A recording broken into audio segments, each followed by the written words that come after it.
Bonjour, bonjour. J'aimerais faire un petit topo de mon trajet de santé, de mon trajet médical.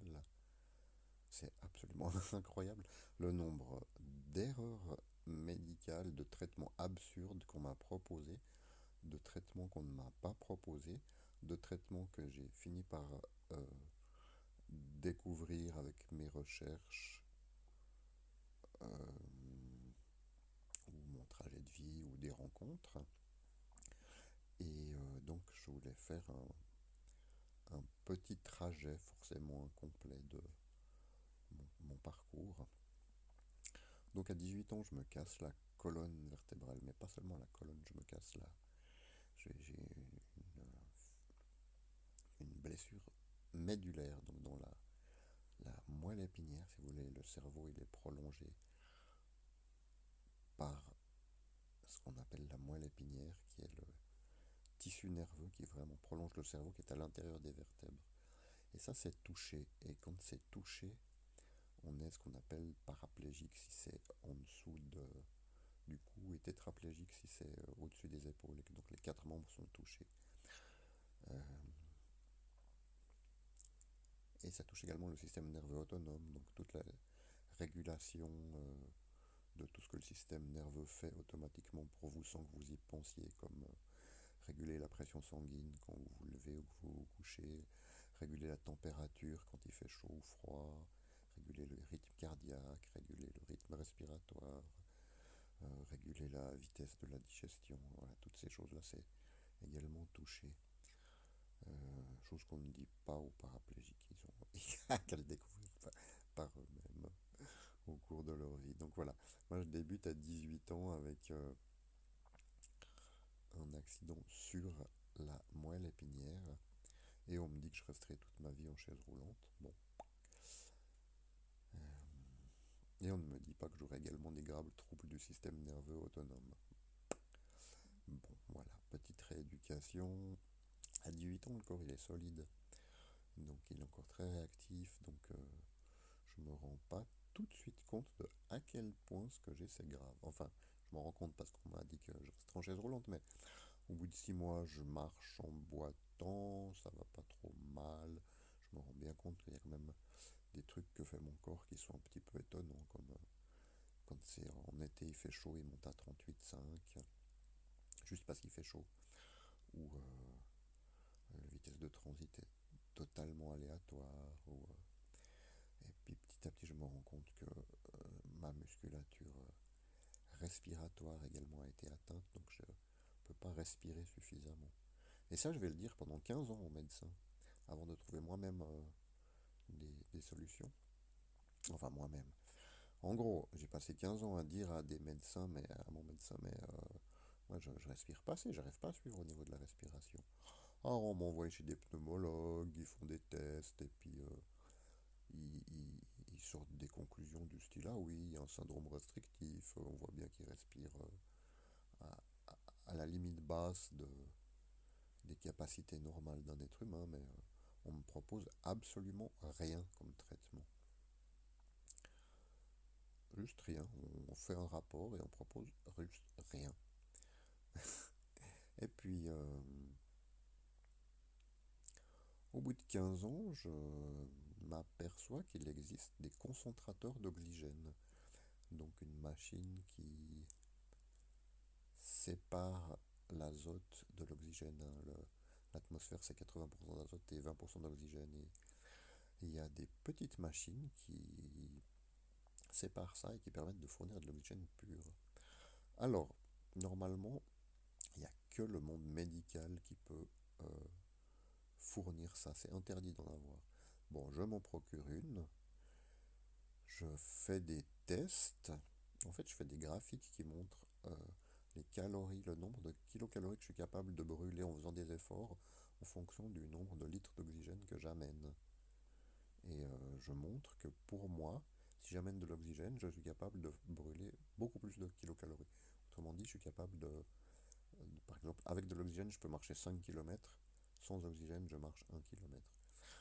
Et là-dessus, j'envoie donc un rapport, un article que j'écris avec une vidéo au pneumologue de l'hôpital cantonal. en leur disant, écoutez, moi, je vais de toute façon utiliser un concentrateur d'oxygène, vu les résultats. Donc ça sera avec vous ou sans vous. Mais ça serait mieux avec. Et là, ils me prennent au sérieux. Ils font des tests pendant 6 mois, parce que maintenant l'hôpital est en train de s'effondrer, donc ils sont surchargés, donc ils peuvent me proposer qu'un rendez-vous tous les 2 mois pour faire à chaque fois un petit test. Et au bout de 6 mois, ils disent, ah oui, effectivement, ce mec a besoin d'un concentrateur d'oxygène et de physiothérapie pour réapprendre à respirer. Bravo les gars, 15 ans à rien foutre et ensuite 6 mois à raison de un test tous les 2 mois pour arriver à une conclusion qui est qui aurait dû arriver beaucoup plus tôt et que j'ai dû finalement imposer. Voilà, un petit chapitre. Alors maintenant, on va passer à un deuxième chapitre, la spasticité. Qu'est-ce que c'est la spasticité? Je vais faire un peu la liste de tout ce qui m'arrive aussi pour se rendre compte que la vie d'un lésé médulaire, c'est un autre monde. Je crois que les gens ne se rendent pas compte quand ils disent lésion médulaire. Ah oui, il y en a qui disent, ah oui, moi je me suis aussi pété une vertèbre. Les gens croient que c'est comme s'être pété un os ou on se rend absolument pas compte des contraintes que ça représente. Mes parents n'ont jamais rien compris à ce qui m'arrive et ils sont encore surpris maintenant quand je leur donne des nouvelles de ma santé. Je crois qu'ils sont totalement incapables de saisir la complexité la complexité de ce que j'ai à gérer au quotidien en fait. Donc personne n'arrive à saisir la complexité de ce que j'ai à gérer au quotidien avec mon corps. Et même en donnant des petits échantillons comme ça, c'est très difficile à se représenter. Donc je vous ai fait le chapitre sur la respiration, maintenant je vous fais le chapitre sur la spasticité. Alors, la spasticité, c'est tout ce qui est mouvement involontaire. Il y en a de tout type, hein. Il y a des tétanies qui sont des crispations prolongées. Il y a des clonus qui sont des brèves crispations en aller-retour. Il y a des raideurs, des rigidités, voilà. Il y a toutes sortes de mouvements involontaires. Et la racine de tout ce problème, c'est qu'en fait, il y a les nerfs sensitifs, donc qui captent les sensations. Ils vont jusqu'à la moelle épinière. À la moelle épinière, il y a ce qu'on appelle un arc réflexe, autrement dit des neurones qui, depuis la moelle épinière, repartent directement vers les plaques motrices, donc les plaques de concentration, de contraction musculaire, et sans passer par le cerveau. Ça fait un aller-retour très rapide. C'est ce qui fait que, par exemple, quand vous posez le pied sur une épine ou la main sur du feu, vous retirez très rapidement le pied ou la main sans même réfléchir. Ça, c'est un arc réflexe. Ça permet d'être plus rapide et de sauver une main ou un pied. Mais quand il y a une lésion médulaire, ce qui se passe, c'est que la vigueur de cet arc réflexe, il est modulé par le cerveau. Donc il est inhibé par le cerveau. Donc quand il y a une lésion médulaire, cette inhibition, cette modulation ne se fait plus. Donc du coup,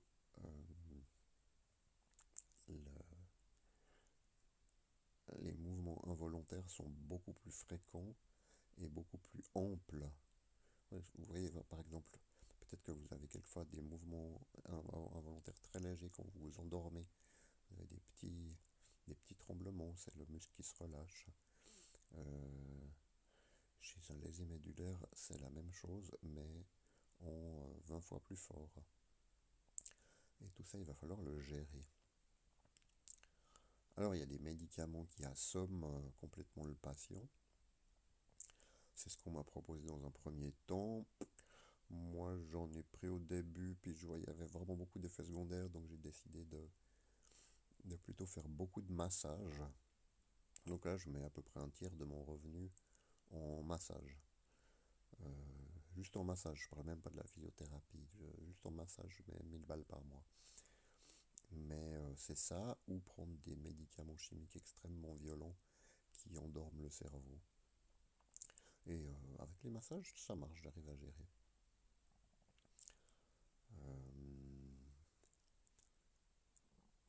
Plus des injections dont je reparlerai.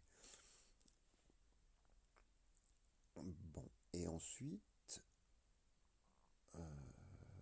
donc j'ai appris à gérer cette spasticité. Je l'ai amélioré j'ai amélioré cette condition par des techniques de respiration aussi. Et à un moment donné, j'ai eu une montée de spasticité dramatique dans mon corps. Et c'était en fait parce que j'avais plus de cartilage entre la tête du fémur et le bassin, le truc typique qui arrive souvent au personnage. Mais moi, ça arrivait beaucoup plus tôt à cause de ma démarche chaloupée. Bon, donc là, je rentre dans un hôpital pour paraplégiques. Et là, les mecs, ils me disent, on vous propose de vous mettre une machine dans le ventre qui va vous injecter un antispastique directement dans le liquide céphalorachidien. Donc ce qu'ils me proposaient, c'est une machine à peu près grosse comme un de ces vieux réveils, une machine qui fait plus d'un demi-kilo, dans le ventre, avec ensuite un tuyau qui passe entre les vertèbres et qui injecte un liquide. Vous voyez un peu le truc. Et moi, je, je décline leur offre, mais je suis curieux et je demande combien elle vaut cette machine. Les chirurgiens ne savaient pas et ne comprenaient pas que je ne veuille pas accepter leur machine. J'ai fini par avoir des chiffres, et c'est une machine qui vaut à peu près 200 000 balles, que l'assurance maladie aurait été obligée de payer, parce que voilà, c'est signé par un médecin. Par contre, si je dis je ne veux pas de cette machine, mais par contre la somme équivalente en massage, pour gérer ma spasticité, là, c'est impossible. Là, on voit la collusion un peu entre le système pharma et le système médical. C'est un peu comme le complexe militaro-industriel qui arrive à vendre des armes au gouvernement. Et il y a un petit rapport. Enfin, c'est naturel de proposer des solutions hyper technologiques, hyper coûteuses, et ça ne rentre absolument pas dans le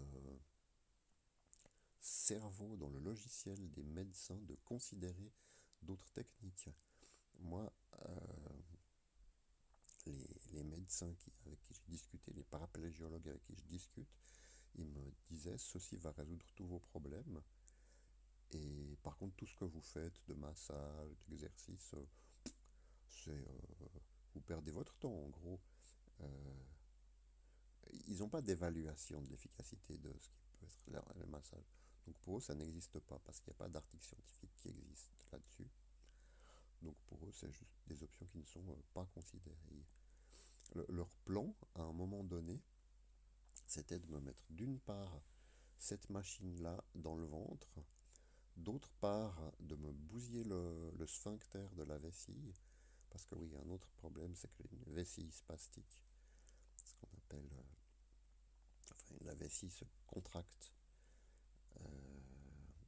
inutilement un peu n'importe quand, donc elle est petite, et j'ai besoin de pisser 20-30 fois par jour.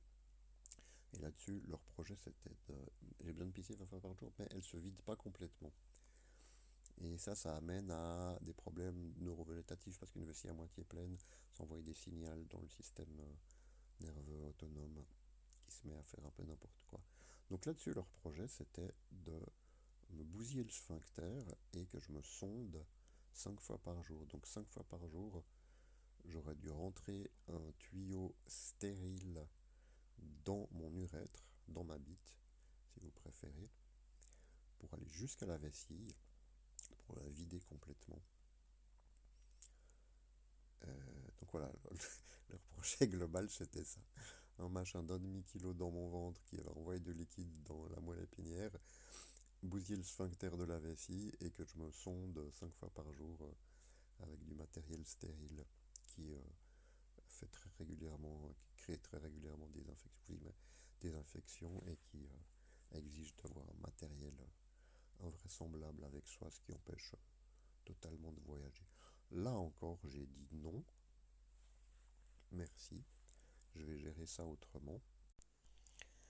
Et en fait, petit à petit, le problème de la vessie a quasiment cessé, sans que je m'explique bien pourquoi, mais dans le lot de pratiques et de compléments alimentaires que j'ai, le problème s'est résolu. Il faut quand même que je raconte comment ça s'est passé le moment où on m'a proposé de me... Parce qu'ils ont failli me tuer en fait. Il faut que je raconte comment ça s'est passé cette histoire, la proposition de sondage. À un moment donné, moi j'avais un problème à une hanche, donc j'avais plus de cartilage sur la tête du fémur. Et on n'avait pas encore compris ce que c'était bien, mais moi j'arrive à l'hôpital paraplégique en me disant je veux qu'on examine ma hanche. Enfin, j'appelle et les mecs me convoquent pas. Bon, et j'avais dit je veux qu'on s'occupe de la hanche. Et les mecs me convoquent pas et au bout de quelques mois, je dis mais qu'est-ce qui se passe? Pourquoi vous me convoquez pas? Le gars il dit non, non, mais nous on vous prend pas uniquement pour la hanche, on vous prend uniquement s'il y a un projet global, on veut s'occuper de tout. On veut voir votre vessie, vos intestins, votre spastique, on veut s'occuper de tout. Bon, c'était ça ou rien. Donc j'accepte leur histoire à contre-cœur parce que j'étais sûr que mon problème essentiel venait de la hanche et l'avenir aura montré qu'effectivement il n'y avait plus de cartilage, ils ne l'ont pas vu et, et une fois que ce problème-là était résolu, il y avait beaucoup de choses qui allaient aller mieux. Mais donc sur le moment, ils me disent on veut absolument que vous appreniez à vous sonder pour ensuite réaliser ce projet de faire une opération pour vous détruire le sphincter de la vessie et que vous vous sondiez en permanence. J'étais pas pour, mais euh, c'était ça ou rien, donc j'ai accepté. Et là-dessus, je, me, je fais quelques sondages et je monte à 41 de fièvre. C'était pendant la période du Covid, donc affolement, ils font des tests et ils reviennent vers moi et ils me disent ah, vous avez une bactérie. C'est vrai, vous avez une infection, vous vous donnez des antibiotiques.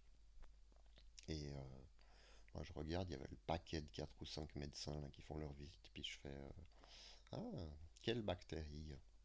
Et là je vois la médecin qui me parlait avec moi qui se met à bafouiller et à ne pas répondre.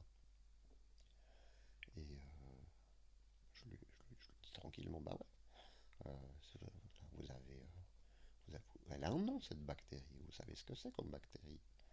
Et elle me dit très rapidement un nom d'un air un peu gêné. Bon, je trouve son attitude bizarre. Et là-dessus, je vais regarder sur Internet. Et ce que je réalise, c'est que cette bactérie, c'est une bactérie nosocomiale, donc quelque chose qu'on chope uniquement en hôpital, qui est mortelle dans 20% des cas.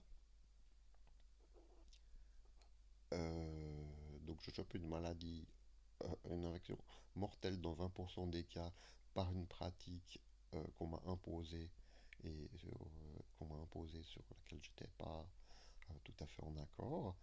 On essaye de me le cacher. D'ailleurs, ça ne sera pas dans le rapport final quand je suis sorti de l'hôpital alors que j'étais encore sous antibio.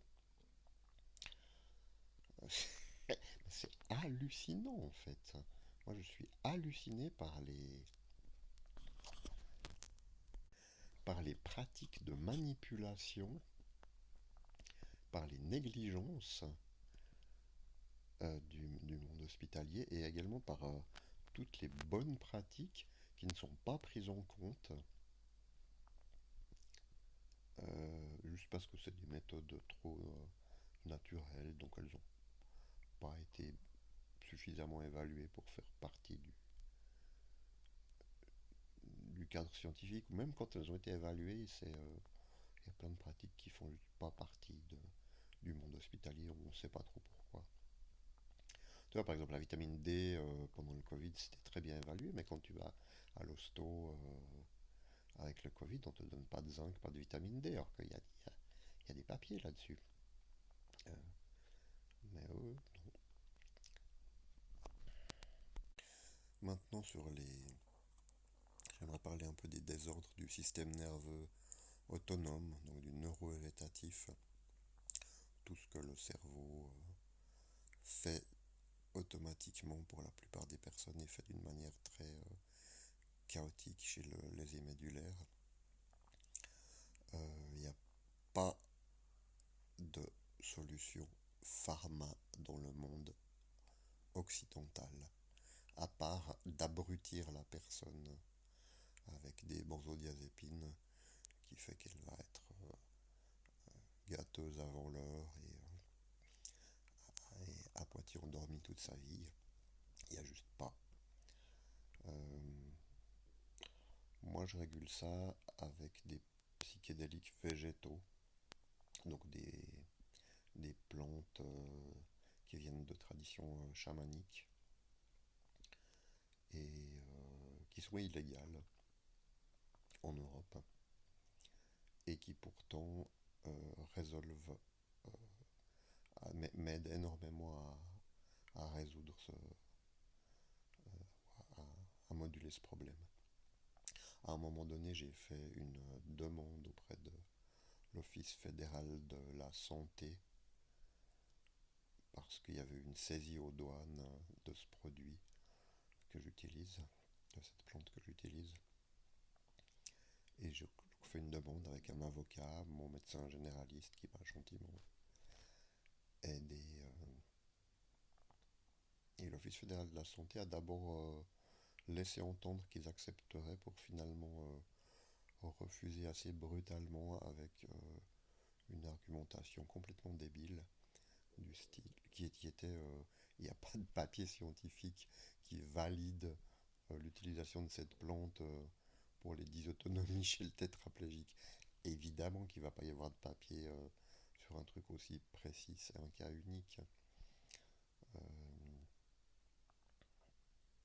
donc une fois de plus, de la malhonnêteté et de l'ignorance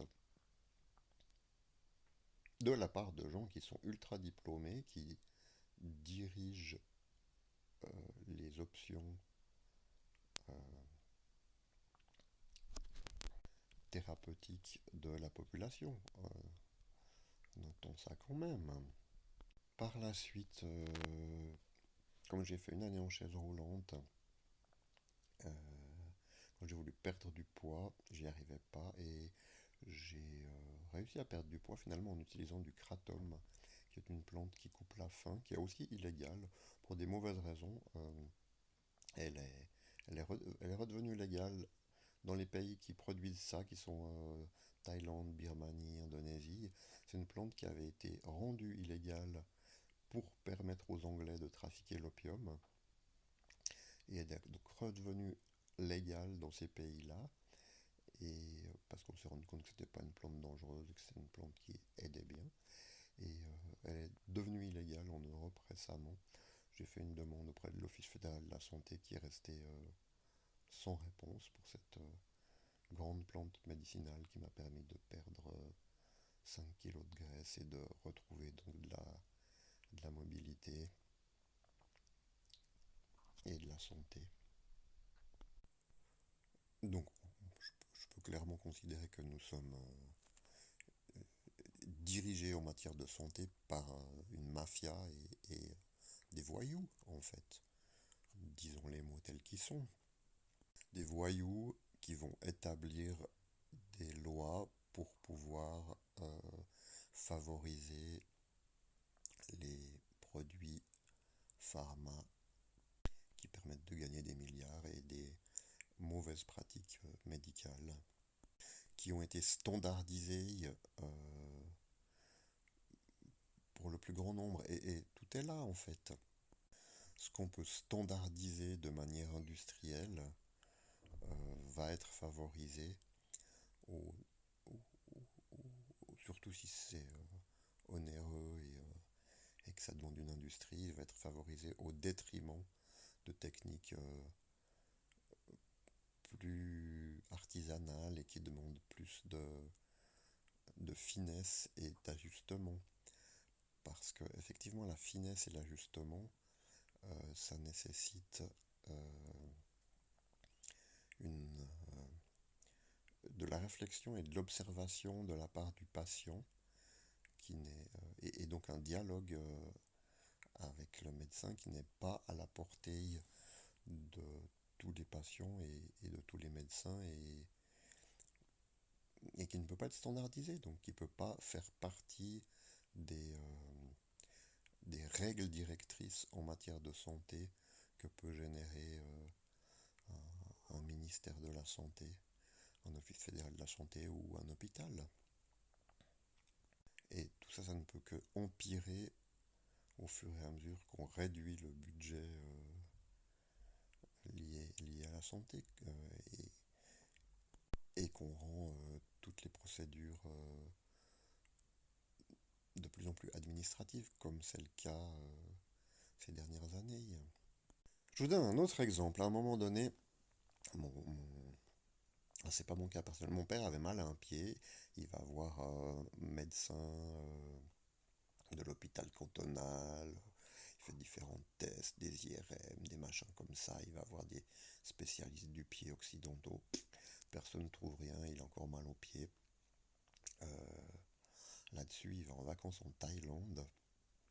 Et une Thaï masseuse qui ne parle pas l'anglais, donc il ne peut pas communiquer avec. Elle prend son pied et elle résout le problème en moins d'une heure. Alors, moi ces derniers mois, j'étais incapable de trouver un bon physio. J'ai eu très bonne physiothérapeute pendant des années, et puis elle a déménagé, et entre-temps j'ai essayé une dizaine de physiothérapeutes, et c'est tous des gens qui faisaient des traitements extrêmement légers, qui servaient à rien en fait, ou à très peu de choses. Et donc j'écris à l'école de physiothérapie en leur disant mais expliquez-moi ce qui se passe. Comment ça se fait que on a 90% des physios qui sont des incapables, notamment par rapport aux techniques asiatiques. Pourquoi est-ce que vous ne prenez pas en compte les techniques asiatiques? Et je leur décris cette histoire. Et je leur décris mon cas. Euh, Et là-dessus, on me répond très gentiment ah, dites-nous dans quel quartier vous habitez, on peut vous aider à trouver une bonne physiothérapeute. Un bon physiothérapeute. Je leur dis où j'habite et on me dit allez voir telle personne. Et là, je tombe sur une personne qui est maintenant ma nouvelle physiothérapeute que j'ai adoptée, qui m'a adopté. Enfin, dans le sens où je fais un vrai travail de rééducation. C'est une personne qui va être capable d'examiner et de comprendre euh, chacun des désordres moteurs. Il faut bien comprendre qu'on a 365 muscles, autant que les jours de l'année. Et voilà, j'ai une bonne partie des muscles qui font des choses qu'ils ne devraient pas faire, soit parce qu'ils ont de la spasticité, soit parce qu'ils font trop faible. Ça amène à toutes sortes de schémas moteurs, de schémas de mouvement altérés. Et tout ça, il faut le comprendre et le remettre en place. Mais c'est un énorme boulot. On peut passer des heures à travailler sur un doigt. Là, je travaille des heures et des heures sur juste reconstruire un pied, reconstruire une voûte plantaire, reconstruire des rotateurs externes de genoux. Et là, j'ai trouvé une physiothérapeute qui s'attelle et qui m'attelle à comprendre chacun de ces désordres, à me donner des exercices ultra spécifiques pour chacune de ces petites choses. Mais pour un praticien qui fait ça, il y en a 9 sur 10 qui vont absolument pas faire ça, qui vont se contenter de faire un petit massage du dos, et puis voire même pas, voire te mettre sous une machine à ultrasons et aller se fumer une clope ou se boire un café pendant que tu es sous une machine. Ou qui prennent un autre patient, ce qui leur permet d'avoir trois quatre patients en même temps. C'est juste incroyable. Il y a des personnes dévouées, il y a des médecins dévoués, mais c'est une, d'une extrême rareté. Là, j'ai trouvé un médecin avec qui je bosse maintenant. Euh, Moi, je l'ai connu, il venait de commencer. Maintenant, il faut un mois pour avoir un rendez-vous, mais parce qu'il est exceptionnel, c'est un médecin. Déjà, il suit les publications scientifiques récentes. Ça, très peu de médecins le font, hein. La plupart des médecins, ils vont se contenter du savoir qu'ils ont emmagasiné lors de leurs études, et les médecins qui suivent les publis récentes, ça va être soit des chirurgiens, soit des médecins de pointe en hôpitaux, soit vraiment des gens curieux, qui sont très rares. Et donc, alors d'une part, il suit ça, et d'autre part, il se tient au courant et il va donner des options sur des médicaments qui n'existent pas en Suisse. Par exemple, j'ai une généraliste qui, elle, va prescrire uniquement des médicaments, on parle des médicaments qui existent en Suisse. Lui, il va donner des options avec des produits qui... il y a certains produits, certains pharma sont commercialisés uniquement en Espagne, uniquement en France, uniquement en Roumanie, par exemple, ou aux États-Unis. Des produits très efficaces, mais qui n'ont pas d'équivalent dans le monde suisse. Et ça, c'est encore un exemple de choses qui ne sont juste pas dans le logiciel de la plupart des médecins, alors qu'en réalité, ça peut, et j'insiste, changer une vie. L'histoire des... Par exemple, je vous donne un exemple qui peut changer radicalement une vie. L'histoire des dérivés de la thiamine. C'est intéressant. La thiamine, c'est la vitamine B1. Les Japonais ont fait des travaux là-dessus qu'ils n'ont pas traduits dans les années 60, très bien établis, très bien documentés. Cette vitamine B1, elle rentre mal dans le corps, et quand on commence à faire des dérivés, donc en pharma, quand on a une molécule intéressante, on rajoute des petits groupes d'atomes, puis on teste pour essayer de faire quelque chose de plus actif que la molécule d'origine. Et les Japonais ont trouvé des dérivés de la vitamine B1 beaucoup plus actifs, qui pris à des grosses doses font des trucs incroyables sur justement les dysautonomies, donc sur les troubles du système nerveux autonome. Et là, moi, c'était ma grande réponse. Là où on me proposait une machine pour tout un attirail pour aller. Où on me proposait de me bousiller le sphincter et de faire un tas de trucs qui régulaient mon système neurovégétatif. En fait, il suffisait de donner des grosses doses de ces dérivés de la thiamine, et le système nerveux autonome euh, allait se mettre à fonctionner beaucoup mieux. Donc, je vous refais le topo, c'est un petit peu complexe. La réponse proposée par les paraplégiologues, c'est euh, détruire mon sphincter de vessie, me sonder 5 fois par jour en mettant un tuyau stérile dans ma bite avec les risques que ça comporte.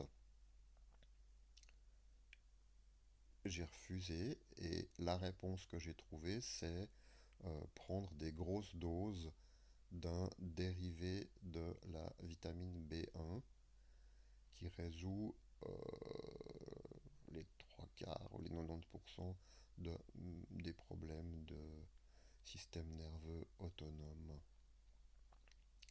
que j'ai. Ça, cette solution-là, je l'ai à moitié trouvée moi, grâce à des indications de, de mon médecin qui suit les publications récentes et qui lit la littérature scientifique qui est publiée. Mais jamais vous trouverez ça comme réponse chez les paraplégiologues. Et, et quand tu veux leur dire ça, mais ils vont te répondre: mais qui tu es pour nous dire qui tu es pour nous donner des indications, parce que pour eux c'est juste invraisemblable d'apprendre quelque chose d'un patient. C'est pas dans leur logique. Ils sont pas dans une logique collaborative. Donc voilà, je pense pas que j'aille fait le tour. Il y a probablement d'autres choses qui me reviendront, mais Là, on voit que,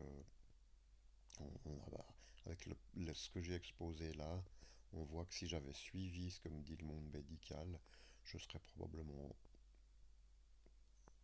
déjà mort ou tout le temps alité, en très très mauvaise santé. Alors je dis pas que ce que je vis actuellement c'est facile, mais c'est largement mieux que si j'avais suivi aveuglément ce que me disaient les paraplégiologues. Déjà je prendrais 5 mg ou 10 mg de Valium par jour de benzodiazépine, plus d'autres médicaments chimiques. Voilà, le traitement, ça aurait été 10 mg de Valium, du Lurézal, donc un antispastique, et je serais complètement chlasse toute la journée. Je serais un zombie en fait.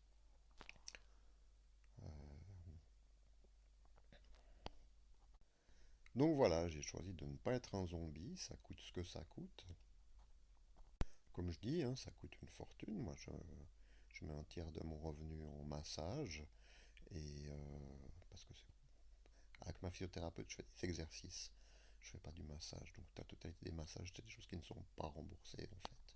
Je mets un autre tiers de mon revenu en, en complément alimentaire divers. Notamment, je prends de l'hormone de croissance euh, parce que ça permet réellement une croissance musculaire. J'ai vraiment une musculature à reconstruire. Alors l'hormone de croissance légitime pharma, euh, c'est inaccessible à ma bourse. C'est un traitement qui coûterait des milliers de francs par mois. Donc je suis obligé de prendre de l'hormone de croissance de laboratoires clandestins indiens ou chinois qui coûte moins cher mais qui est moins bien parce que il n'y a que les labos pharma qui peuvent produire de l'hormone de croissance euh, par génie génétique. Autrement dit, ils prennent le gène qui code pour l'hormone de croissance, ils le mettent dans une bactérie d'Escherichia coli, et cette bactérie va produire de l'hormone de croissance euh, telle qu'elle est dans la nature, identique. Mais ça, c'est pas accessible pour les laboratoires clandestins qui, eux, font de la synthèse d'hormones de croissance. Et là, c'est une technique qui permet pas d'avoir la totalité de... Ça permet pas de reproduire la totalité de la structure. En fait, on a la chaîne d'acides aminés, mais on n'a pas la forme tridimensionnelle. Une protéine ou un peptide, pour être actif, c'est une chaîne d'acides aminés, mais il a aussi une forme en 3D. Par exemple, l'hormone de croissance, c'est des spirales avec des coudes. Euh, et si tu reproduis pas cette forme en 3D, tu vas avoir qu'une partie de l'activité. Mais c'est déjà pas mal. Et ça coûte de l'ordre de 200 francs par mois au lieu de 2000 francs par mois. Et c'est ce que je peux m'offrir. Les bodybuilders utilisent ça beaucoup, et on voit on voit chez le bodybuilder que ça amène à une différenciation musculaire importante. Euh, Notamment, le bodybuilder, quand il utilise des stéroïdes, ça fait croître en volume, mais ce que le bodybuilder va chercher, c'est de dessiner bien les muscles. Et l'hormone de croissance, elle est réputée pour euh, qu'on voie mieux la forme en 3D des muscles. Donc ça fait une croissance plus spécifique. Euh, et je pense que c'est ça dont j'ai besoin en fait. Donc voilà, j'ai recours à de l'hormone de croissance clandestine. Alors que si c'était fait intelligemment, je pourrais m'offrir de l'hormone de croissance de qualité pharma. De la même manière qu'au départ j'ai eu un concentrateur d'oxygène de façon clandestine parce que le monde médical voulait pas m'offrir, voulait pas considérer que c'était utile pour moi d'avoir ça, hein. Cette histoire de concentrateur d'oxygène, je reviens dessus. C'est un peu décousu. Cette histoire de concentrateur d'oxygène, ce que j'ai découvert en regardant à les acheter, c'est qu'en Chine, ils proposent des concentrateurs d'oxygène pour euh, comme outil de confort en fait pour le bureaucrate stressé, la femme enceinte, le sportif, la personne âgée, un peu pour tout le monde. Et ici en Europe, on le donne uniquement aux gens qui sont à l'article de la mort, littéralement, qui sont vraiment extrêmement handicapés. Donc moi, quand j'ai arrivé avec mon concentrateur d'oxygène chez les pneumologues, j'avais quand même la question de dire mais est-ce que c'est dangereux d'avoir trop d'oxygène? Parce que ça va me bousiller les poumons, parce qu'on sait que l'oxygène, c'est quand même agressif. Le pneumologue m'a dit non, non, les poumons c'est solide, il n'y a aucun problème à utiliser ça.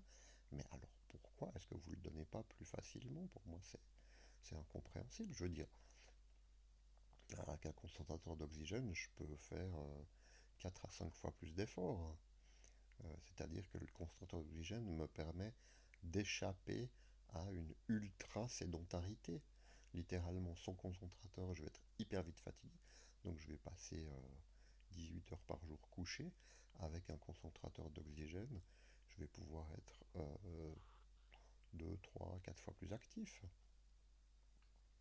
Mais j'en suis là, effectivement, une fois un apport d'oxygène constant parce qu'il faut bien voir que la lésion médulaire, elle a atteint la musculature intercostale, donc du coup j'ai une partie de la cage thoracique sur laquelle j'ai beaucoup moins de contrôle volontaire. Et alors, de la physiothérapie respiratoire va me permettre d'en récupérer peut-être une partie, mais c'est un gros boulot qui a été fait uniquement parce que j'ai fait du forcing pour que ça se fasse, sinon ça ne se serait jamais fait. Donc voilà, c'est quand même pour vous montrer à quel point c'est un boulot à temps plein et un effort constant de recherche scientifique, d'imposer ses choix médicaux, ses choix de thérapie. C'est un boulot constant d'effort personnel, de discipline alimentaire, de gymnastique, pour juste arriver à préserver le mieux possible un corps qui est dans une situation vraiment extrême de fragilité. Et ça, je crois que pas grand monde s'en rend compte. Mes parents sont totalement incapables de saisir ça, alors qu'ils ils me côtoient quand même depuis longtemps, mais c'est juste hors de leur possibilité de perception, je crois, il me semble, là, moi, de tous les retours que j'ai, ça, je vois que je dis un peu ce que je vis, euh, je vois en face des gens qui sont surpris, qui ah bon, mais et qui la semaine d'après ont oublié. Et effectivement, quand on me voit, je suis debout, je bouge, mais personne ne se rend compte du travail que c'est, pour en arriver là. Moi, je suis quand même, c'est la quatrième fois de ma vie que j'apprends à marcher. 4 fois dans ma vie, j'ai réappris à marcher. Ce qui veut dire reconstruire toute une musculature. Et pas juste reconstruire une musculature, reconstruire des réflexes nerveux, des automatismes nerveux, reconstruire un équilibre, apprendre à dialoguer avec son corps, apprendre à dialoguer avec ses muscles, apprendre à dialoguer avec son système nerveux autonome. C'est un boulot à temps plein.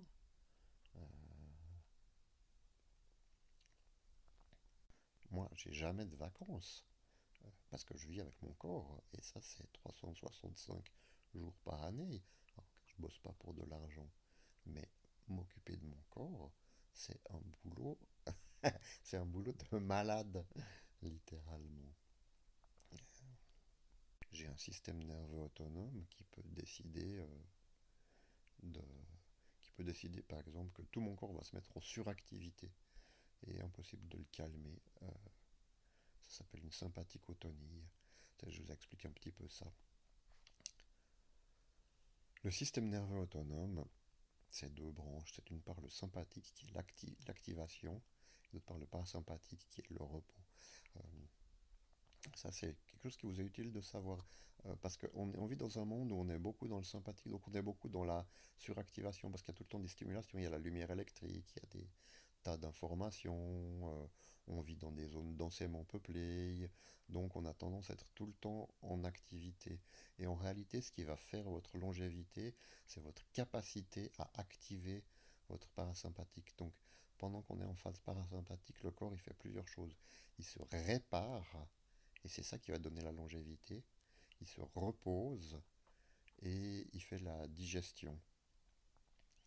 Et si on n'est pas à même de donner une place suffisante au parasympathique, donc à la réparation, au repos et à la digestion, ce qui va se passer, c'est simplement que le corps va s'user beaucoup plus vite. Il n'y a pas de miracle, on a l'âge de notre neurovégétatif. Ça, c'est une phrase que j'ai retenue qui est dans un livre qui s'appelle Le cerveau du Bouddha, c'est une bande de neurologues qui examinent les pratiques des moines bouddhistes à la lumière de ce qu'on sait actuellement sur le système nerveux par l'imagerie médicale. Et donc moi, ce dialogue entre le sympathique et le parasympathique, il est très perturbé, de par la lésion médulaire.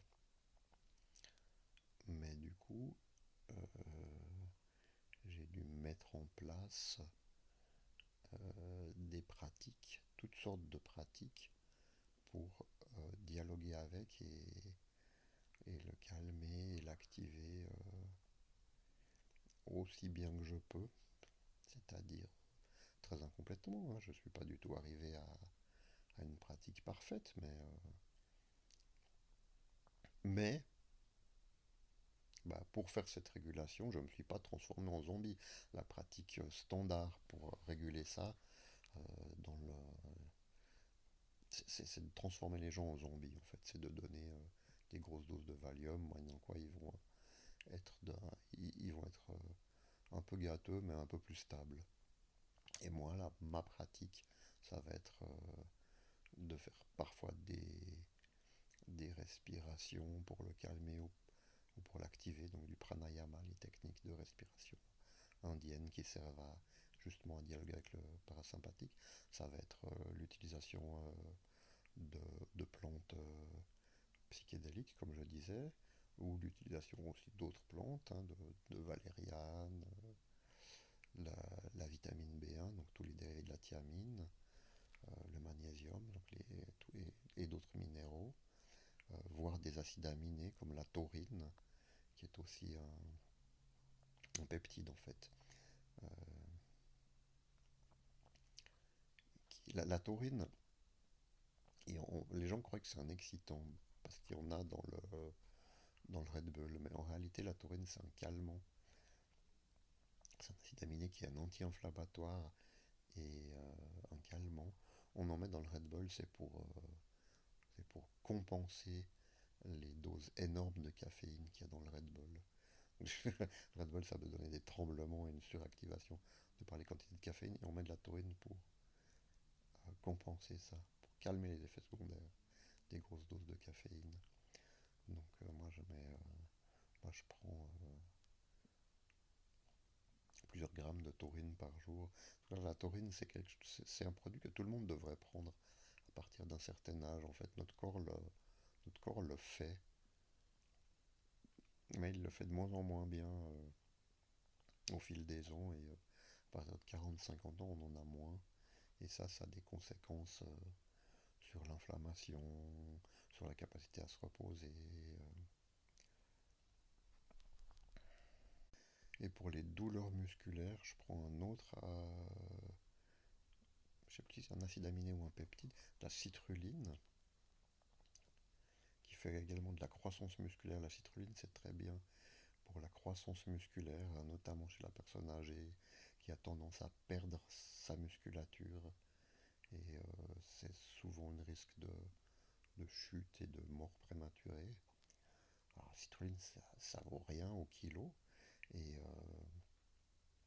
ça vaut 20 balles ou 50 balles le kilo.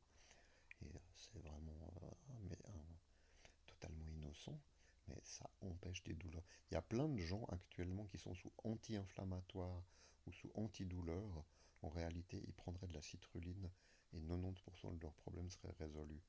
Euh, Moi, quand j'ai découvert la citrulline, je faisais beaucoup de danse et j'avais des énormes douleurs musculaires. Quand j'ai commencé à prendre ça, j'ai réalisé que j'avais la moitié de mes douleurs qui disparaissaient. Et ma soeur faisait du cheval. Et quand elle faisait du cheval, elle descendait de cheval et elle avait des courbatures, elle était complètement démontée. Elle a commencé à prendre la citrulline et elle avait plus du tout ces problèmes-là. Mais là encore, aucun paraplégiologue jamais ne te proposera de prendre de la citrulline. Et par contre, on te donnera volontiers des anti-inflammatoires, des antidouleurs à la pelle, avec toutes les conséquences néfastes. Et en fait, c'est vraiment c'est un exemple de mauvaise pratique, ça. Parce que la citrulline, c'est un produit qui va agir dans le cycle de Krebs.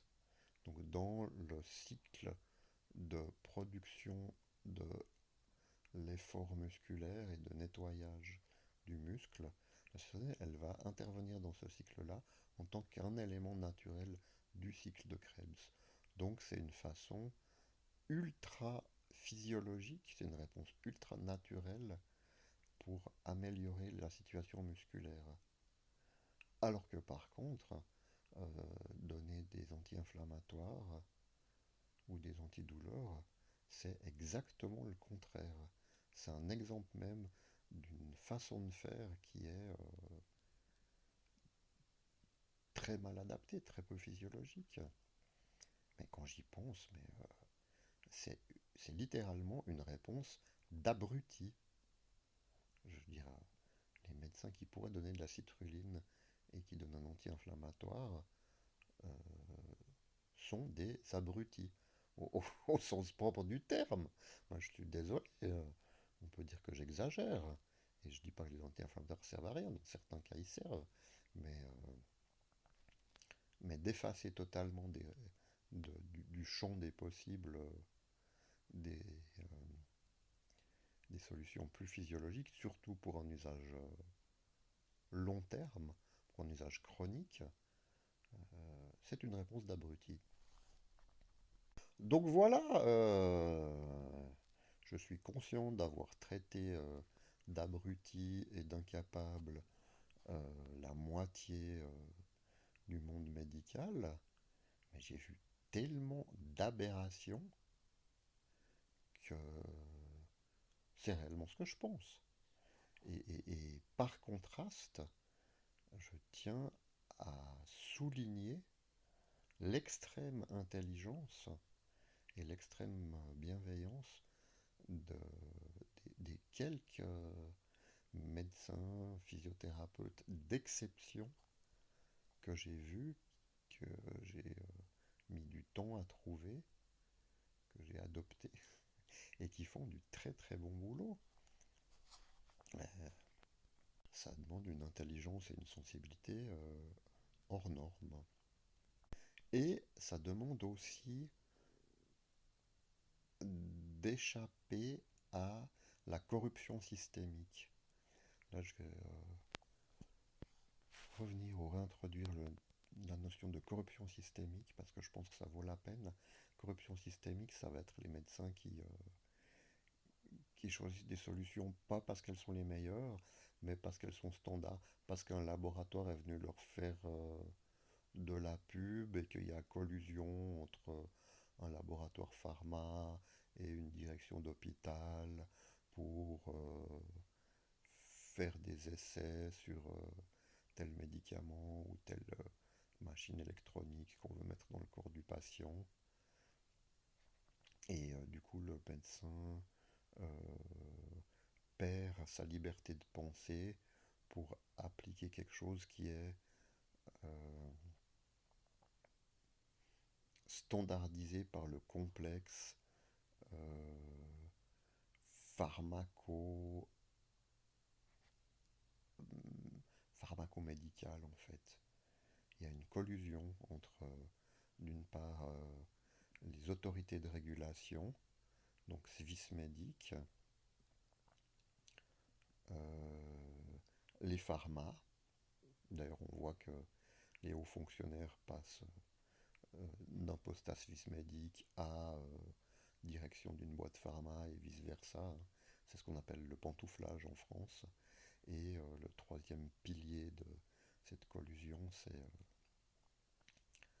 c'est directement la, la direction des hôpitaux. Et c'est pire depuis que la direction des hôpitaux est faite non pas par des médecins, mais par des gens qui sont des administrateurs avec une vision néolibérale. Voilà, ça fait bientôt 1 heure que je parle. Je pense que j'ai sûrement pas fait le tour, mais on va s'arrêter là pour aujourd'hui. Je vous remercie de votre écoute pour ceux qui sont restés jusqu'à